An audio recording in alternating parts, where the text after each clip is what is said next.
So we know that the first part will always be about what is the nature of knowledge. What is the nature of knowledge? So we will talk about the source of knowledge, the validity of knowledge, the nature of knowledge, and all these questions will come under the branch called epistemology.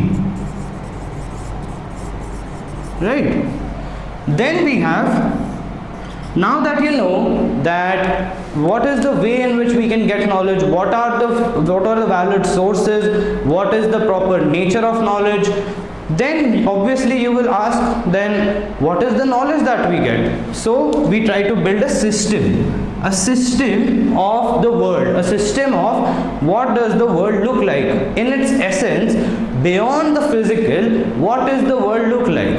When I say beyond the physical, I do not necessarily mean that it is transcendental in nature. I do not necessarily mean that it is beyond matter.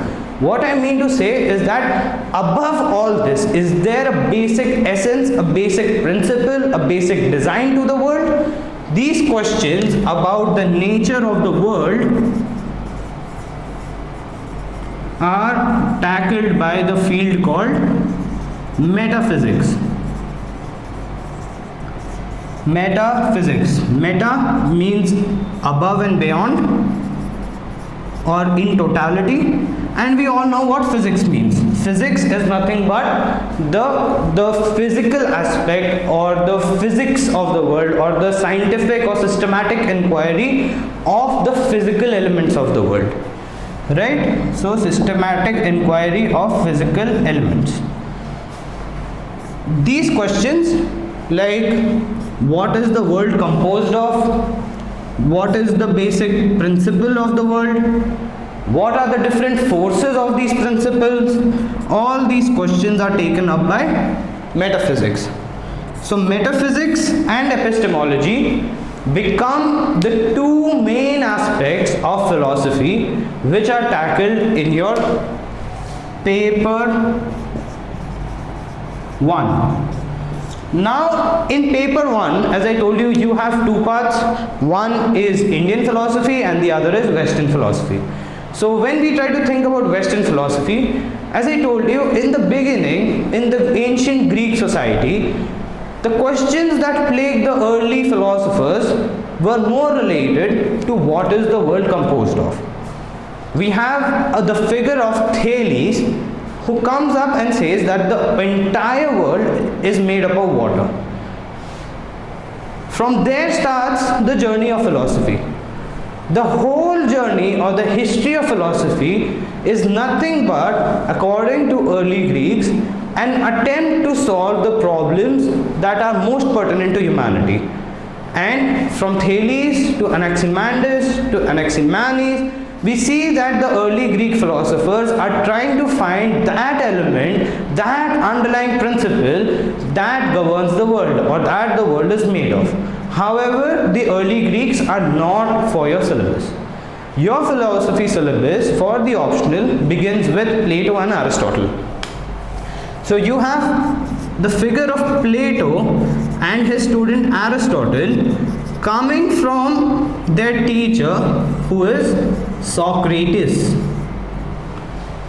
Socrates was the son of a carpenter. Often when people think about philosophy, they think that philosophy is a very elite subject, that it is a subject that only people with a lot of privilege, with a lot of capital can take up, because it involves a lot of deep thinking which can only be done when a person has a lot of leisure. However, the figure of Socrates, who is supposed to be the father of philosophy, was not a privileged person. He was the son of a sculptor and a carpenter. And the whole story of philosophy begins from Socrates in a very enigmatic way. Because the way philosophy started with Socrates was that Socrates saw that in the Athenian society, Athens, of course, was the capital of ancient Greece, which was also a democracy, which was called a city polis. A city polis is nothing but a politics of a city where one city is considered to be a democratic setup in itself. And then there were these places where people could meet, they could talk, they could discuss, and every decision of the city, including criminal trials, were done in public. And every person had the right to speak either in favor or in disfavor of something, argue and come to a consensus. So Socrates saw that the Athenian politics was plagued by what he called sophism, or what was in fact called popularly as sophism. The sophists were aristocratic gentlemen who used their power of rhetoric. Let me write that down for you. The power of rhetoric, which is that only through the power of convincing people, only through their power to sway the public opinion through their words, through their speech, they could change the public opinion in such a way that the democracy was in fact going away from what Socrates understood as the truth. And so what does Socrates do? He knows that he is poor, he knows that he doesn't have any influence, he is not an aristocratic gentleman. So he starts going out to the Athenian marketplaces. And there comes the birth of philosophy, where Socrates begins to question any and everybody who gives a will to hear. He starts to ask them questions about the meaning of things. And when he begins to ask people the meaning of things, for example, if you read Plato's Republic, you see that Plato, in all of Plato's books, you see two things that are very characteristic. One is that all those books are dialogical in nature, that they are dialogues and not philosophical treatises. And second, that the main interlocutor of these dialogues is his teacher Socrates. And the second thing is that here you see the characteristic Socratic method. The Socratic method is the method of doubt. Socrates says that all I know is that I know nothing. I know nothing. What does this entail?